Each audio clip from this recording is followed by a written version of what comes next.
Melanjutkan as-samin at-tuma'ninah fihi. Rukun yang ke-8, rukun salat itu sujud 2 kali, meletakkan kening di tempat salat, sufatan wa munatan.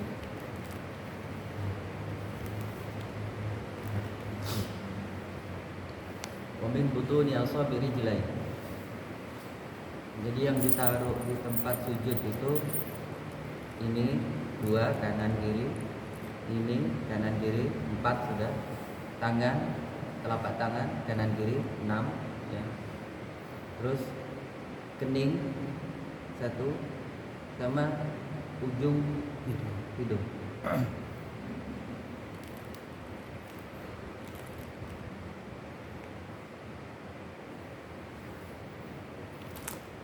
Hadi asyar al-julus baina sajdatain. Yang ke-11 duduk di antara 2 sujud. Dan di antara 2 sujud ini kita berdoa. Tempat atau waktu yang paling baik untuk berdoa adalah ketika sujud dan antara 2 sujud. Maka antara 2 sujud waktu duduk ini kita membaca doa yang paling istimewa yang diajarkan oleh Rasulullah. Rabbighfirli warhamni wajiburni warfa'ni warzuqni wahdini. Ada yang menambahkan wawaffiqni wa'afini wa'afani. Ada 8 atau ada 9 permintaan kita dibaca pada waktu yang istimewa, yaitu antara 2 sujud. Ada permintaan spesifik atau khusus lain lakukan ketika sedang sujud, terutama pada sujud terakhir sebelum salam. Oh, itu waktu yang istimewa, paling super. Asani asyara at-tuma'ninah. Jadi tuma'ninah itu membersamai setiap gerakan, setiap rukun fi'li. Rukun itu kan ada 2 macam, rukun fi'li sama rukun qauli. Ya. Rukun fi'linya duduk, sujud, rukuk itu meskipun tidak baca apa-apa, yang penting tuma'ninah sah. Apalagi baca itu lebih istimewa, lebih baik. Terus as-salisa asyar al-julus litasyahudil akhir. 13 sujud duduk untuk tasyahud akhir. Kok enggak nyebut tasyahud awal? Nah, ini berarti tasyahud awal bukan termasuk wajib, bukan termasuk rukun, akan tapi sunnahnya sunnah ab'ad, yang kalau kita tinggalkan tetap sunnah untuk sujud sahwi. Bisa dipahami? Bisa.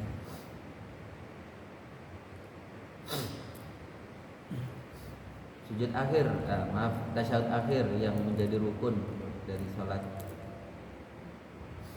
sambil membaca at-tahiyyatul mubarakatus shalawatut thayyibatu lillah.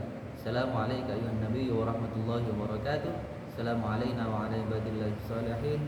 Asyhadu an la ilaha illallah wa asyhadu anna Muhammadar Rasulullah. Minimal itu. Ya. Baru yang ke-15 al-khamis asyar membaca salat. Inilah rahasia kenapa salat kita itu bisa menjadi sempurna, karena ada barokah salawat di dalam salat. Kita mau khusyuk itu nyaris tidak bisa 100%. Sulit. Sekaliber Sayyidina Ali yang dipuji oleh Nabi paling cerdasnya sahabat, menjadi pintu kota ilmunya Nabi, beliau sempat dites kehusuannya sambil dikasih iming-iming hadiah surban. Ayo Ali, kalau kamu khusyuk sholatmu 2 rakaat, tak kasih hadiah sorban. Ini aku punya sorban 2, sorban Persia sama sorban Yaman. Itu khas dan mahal betul, impor dari luar negeri, karena Nabi tidak lahir di Persia maupun di Yaman. Nah, Nabi lahir di Hijaz, nama lain tanah Mekah. Sayyidina Ali pun sholat Khusus sekali beliau. Terakhir itu terbersinnya. Saya oleh Nabi dikasih yang itu apa yang itu ya. Dan dibaca oleh Nabi kan. Kamu mikir kan waktu sholat. Itu kan mikir bukan sholat itu bukan khusyuk gitu. Ya, manusiawi sekali. Tapi khususnya Sayyidina Ali itu begini. Dulu pernah saya ceritakan. Sayyidina Ali kan pernah kena tombak. Tombak itu kan ada mata panah, kena panah mancep sampai dalam, sampai tembus ke tulang. Kalau ditarik itu kan ada begininya, angle-nya. Keikut apanya? Dagingnya. Jadi sakitnya luar biasa. Gak kuat beliau, gak tahan. Tapi harus dicabut, karena harus dicabut. Coba cabut panah yang lancap ke badanku ini ketika aku sholat. Sayyidina Ali pun sholat beliau khusyuk sekali sholat. Setelah salam negur sahabat, kok nggak dicabut? Nggak nyadar dia ketika di dalam sholat dicabut. Sudah dicabut dari tadi, kamu nggak nyadar. Kalau kita coba semaput dulu. Lanjut. Yang ke-15 as-salatu ala Nabi sallallahu alaihi wasallam. Membaca salawat. Salawat itu dalam bahasa Arab ya as-salah itu. Jadi as-salah itu maknanya dua. As-salah di mana aqimus shalah yang dimulai dari takbiratul ihram sama salam. As-salatu ala, kalau salatu ala itu berarti salawat. As-salatu ala Nabi.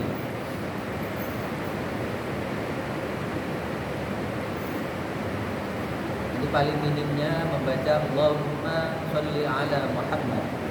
Itu paling pendeknya salawat. Tapi paling bagusnya baca salawat dalam salat itu salawat Ibrahimi.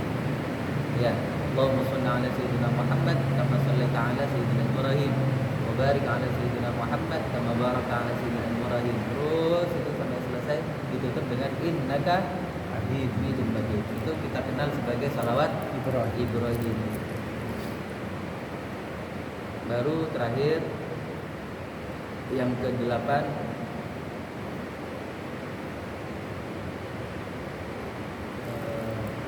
ya yang berikutnya assalamualaikum.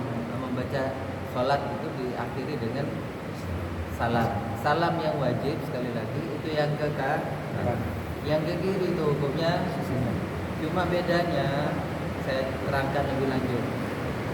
Kalau kita salam ke kanan kemudian salam ke kiri itu bagian di dalam sholat. Hati-hati jangan melakukan sesuatu yang membatalkan sholat di antara keduanya. Ya, apa yang misalkan batal wudhu tak tahan mau kentut misalkan. Assalamualaikum warahmatullahi wabarakatuh. Assalamualaikum. Batal sholatnya dari takbir sampai salam. Tapi bedanya kalau assalamualaikum warahmatullahi wabarakatuh tuh tidak salam ke diri sedang mengakhiri sholatnya, sah apa tidak sholatnya? Sah. Bisa dipahami? Bisa. Karena kalau assalamualaikum itu bagian dari sholat. Mengusap? Tidak sudah. Kecuali kalau mengusapnya assalamualaikum warahmatullahi wabarakatuh. Tapi kan tidak lazim. Musab baru diri, tapi tidak lazim. Yang lazim kan setelah salam diri baru musab. Itu bagus musab wajah, salaman tangan kiri bagus. Ya. Ada yang mengharapkan soalnya. Kalau saya bilang mengharapkan, nggak ada urusan dengan sholat setelah salam itu. Mau salaman, mau musab aja, mau buka HP, buka WA, boleh enggak? Boleh. Ya boleh karena sudah selesai.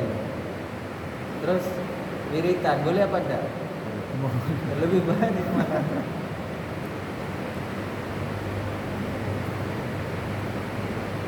Terus yang terakhir, yang ke-17 at-tartib. Nah ini yang saya tadi sampaikan. Tertib itu urut nomor 1, 2, 3.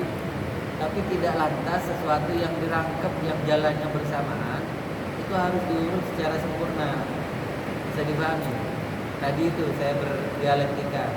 Kalau kita harus urut nomor 1 niat, nomor 2 takbiratul ihram, nomor 3 berdiri, maka kita duduk dulu, tidak boleh berdiri dulu. Sholli fardhul asri, Allah langsung macam berdiri, ya kan? Kan kita tidak boleh berdiri dulu karena berdiri nomor 3, rukun nomor. Kalau nomor 3 kita berdiri dulu, sholli fardhul asri, kan nomor 3 disalin nomor 1 dulu, kamu itu namanya tidak tertib. Tapi ya bu, masa sholat duduk berdiri kan kayak anak kecil kita macam-macam. Paham ini ya? Fa in ta'ammada tarkuhu kana sajada qabla ruku'ihi batalat wa in saha falya'ud ilaihi la yakuna fi mithli aw ba'dahu fatakun bihi rak'atahu wa la man saha. Seandainya ada orang secara sengaja meninggalkan salah satu dari rukun itu, maka batallah sholat.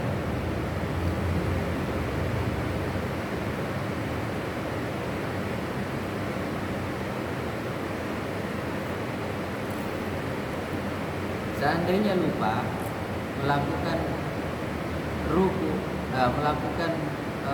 rukun, ya, fal yaud ilaihi, maka kembalilah kepada rukun itu. Kembalilah kepada rukun ketika ingat. Ya. Apa contohnya? Enak berdiri, tahu-tahu sujud. Ya, baru ingat karena belum rukun. Atau mengikuti imam, kan kadang keliru. Ya, kita tidak bisa mendeteksi imam. Ternyata imam itu sujud tilawah, kita anggap sujud sholat. Ya.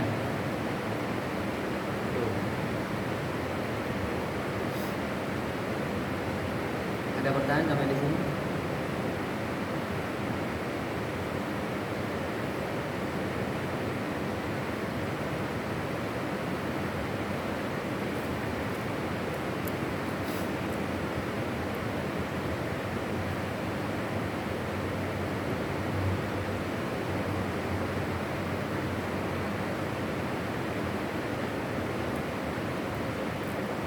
Kalau sudah saya lanjutkan.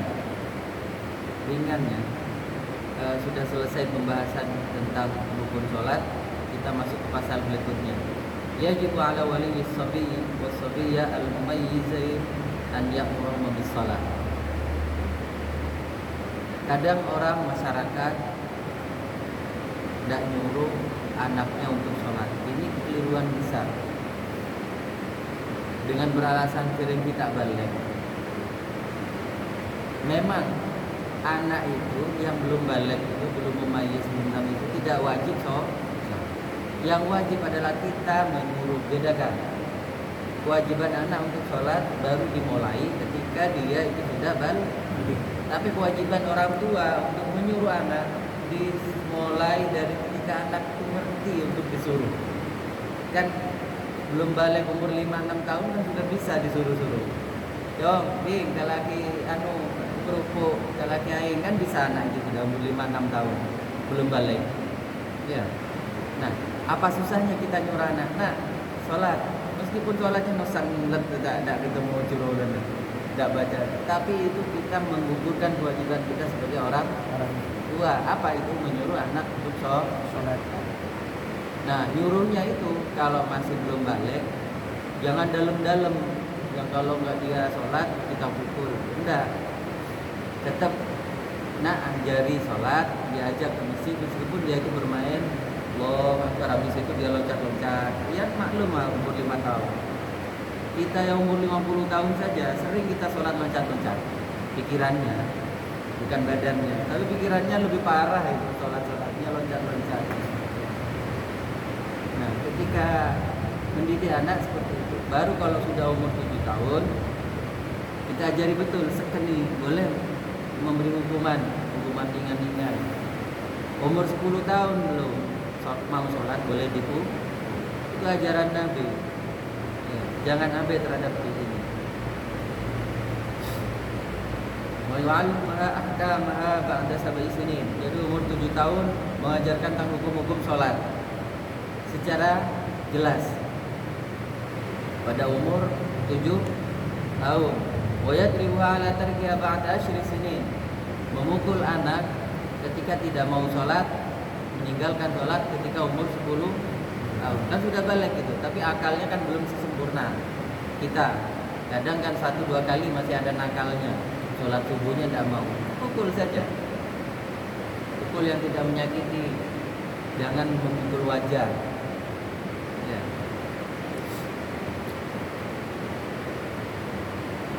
Ba'da asyri sinin kasaumin atau qahu, dan lakukan hal ini terhadap seluruh ibadah yang lain. Sholat, puasa, itu yang nggak bisa dilakukan oleh orang tua. Maksudnya diwakilkan. Kalau zakat kan boleh diwakilkan. Langsung saja kita bayarkan, nawaitu an ukhrija zakatal fitri an waladi fulan bin binti, misalkan fulan binti anakku atas nama ini aku bayarkan. Kalau zakat. Tapi kalau puasa dan sholat kan itu ibadah fardiyah, ibadah pribadi-pribadi yang tidak bisa diwakilkan sepanjang masih mampu. Jadi apa yang dimaksudkan tasawuf atau bahwa itu dilatih. Tentang puasa umur 7 tahun itu sebenarnya kalau lingkungannya pas itu sudah mampu secara fisik untuk puasa dari subuh ke maghrib. Tapi karena lingkungannya kurang pas, kadang 1-2 orang sampai zuhur tidak kuat. Silakan, nggak apa-apa, bertahap. Ya, dilatih puasa zuhur. Yajibu alaihi aidan ta'lim Muhammad yajibu alaihi wa ma yurumu. Diajarkan, ditaklimkan, diilmui, dikasih bekal ilmu tentang apa-apa yang wajib dan apa-apa yang haram dilakukan.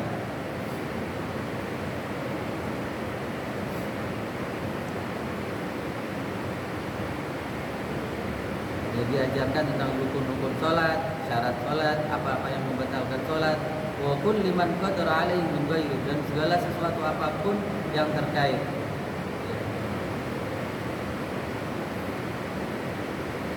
Wallahu a'lam bishawab. Selanjutnya bab tentang sholat jamaah. Ini penting, sederhana sekali, tapi tidak banyak orang mendapatkan hidayah dan taufik di sini. Ya. Hadisnya insya Allah sudah sama paham dalam running text bab di masjid-masjid kan sudah banyak jam running text. Sholat berjamaah itu lebih baik dari sholat sendirian 27 derajat. Hafal hadisnya, tapi kalau belum terinternalisasi, belum dapat taufik dan hidayah, sulit untuk melakukan. Maka kita kaji itu dalam pertemuan berikutnya insyaallah. Subhanallah wa bihamdihi, asyhadu an la ilaha illa anta, astaghfiruka wa atubu ilaik.